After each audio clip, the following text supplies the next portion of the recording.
नमस्कार। स्वागत है आपका हमारे YouTube channel kidney treatment without dialysis में, जहां हम आपको किडनी से जुड़ी ज़रूरी जानकारी देते हैं। ऐसे ही आज हम बड़े ही खास विषय के साथ आपके सामने आए हैं। आज हम आपको बताएंगे कि स्टेम सेल क्या होता है, साथ ही हम ये भी जानेंगे कि ये किडनी को कैसे ठीक रख सकता है। आज का हमारा विषय बहुत खास है, इसलिए इस वीडियो को पूरा देखें, वो भी बिना स्किप किए हुए। स्टेम सेल क्या है, ये कैसे काम करता है और ये कितने प्रकार का होता है, आज हम इन सभी के बारे में आपको बताएंगे। तो शुरू करते हैं और सबसे पहले जानते हैं स्टेम क्या है। आपको साधारण भाषा में समझाने के लिए स्टेम सेल क्या है।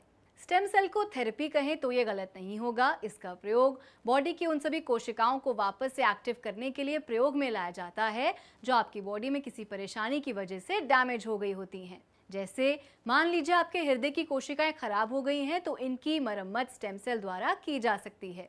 इसी प्रकार यदि आंख की कॉर्निया की कोशिकाएं खराब हो जाएं, तो उन्हें भी स्टेम सेल के द्वारा विकसित किया जा सकता है। मेडिकल साइंस का दावा है कि डिमेंशिया, ऑटिज्म, मल्टीपल स्क्लेरोसिस और सेरेब्रल पॉल्सी जैसी बीमारियों का इलाज अब स्टेम सेल थेरेपी से संभव है, क्योंकि इससे बॉडी की उन सभी सेल्स को वापस से एक्टिव किया जाता है जो डैमेज हो चुकी होती हैं। आपको बता दें कि ये प्रक्रिया काफ़ी महंगी होती है। चलिए, ये तो जान लिया आपने कि स्टेम सेल क्या होता है। अब जानते हैं ये कितने प्रकार का होता है। भारत में 2 प्रकार के स्टेम सेल होते हैं।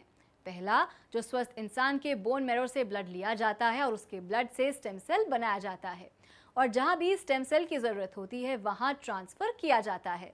ये प्रोसेस काफ़ी लॉन्ग होता है और ये डॉक्टर की देखरेख में किया जाता है। दूसरा, स्टेम सेल पाउडर के रूप में प्रयोग किया जाता है। तो सामान्यतः स्टेम सेल 2 प्रकार के होते हैं। अब जानते हैं ये काम कैसे करता है।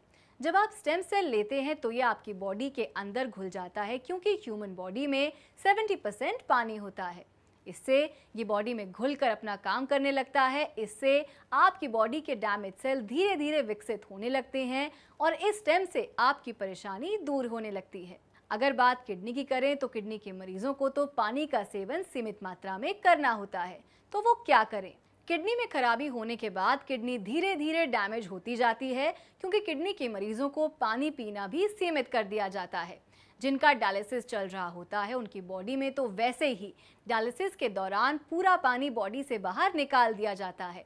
इससे किडनी में सही प्रकार से पानी और ऑक्सीजन नहीं मिल पाता और किडनी के सेल्स धीरे धीरे सिकुड़ने लगते हैं। इसके बाद आपको बॉडी में थकान और कमजोरी आ जाती है। आपकी इस समस्या के समाधान के रूप में स्टेम सेल एक अच्छा विकल्प माना जा सकता है। स्टेम सेल में ऑक्सीजन होता है और जैसे ही आपकी बॉडी में ये जाता है तो इससे आपकी किडनी को सही मात्रा में ऑक्सीजन मिलने लगता है। इससे आपकी किडनी के डैमेज सेल्स धीरे धीरे काम करने लगते हैं। तो इस प्रकार आपकी किडनी के लिए स्टेम सेल लाभदायक हो सकता है।